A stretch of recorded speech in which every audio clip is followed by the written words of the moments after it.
Estate planning is something many of us just don't like to think about. Yet, it's one of the most important things you can do to make sure that your legacy is preserved the way you want it.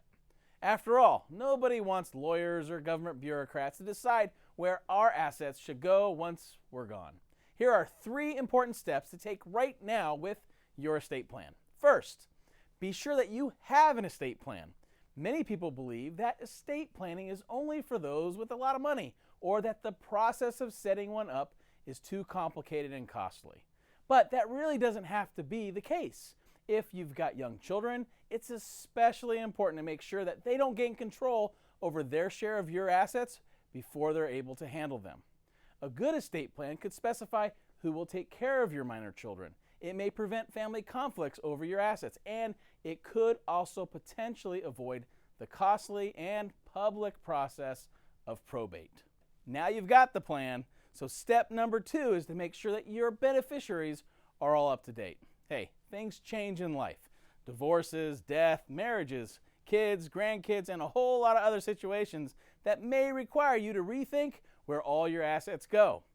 You also need to make sure that all of the estate plan is updated.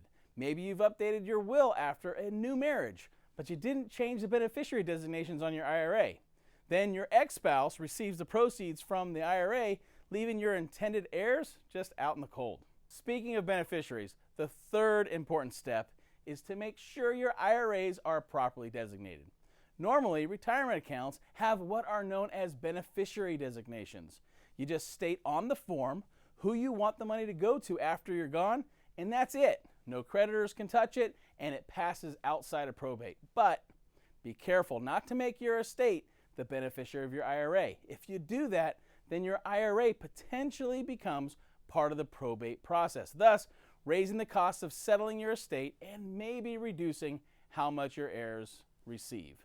Also, your non-spouse heirs would have to take all the money out within 5 years. So, here's what you need to know. Make sure your beneficiaries are all up to date. Have direct beneficiary designations, and make sure you have an estate plan, regardless of your net worth.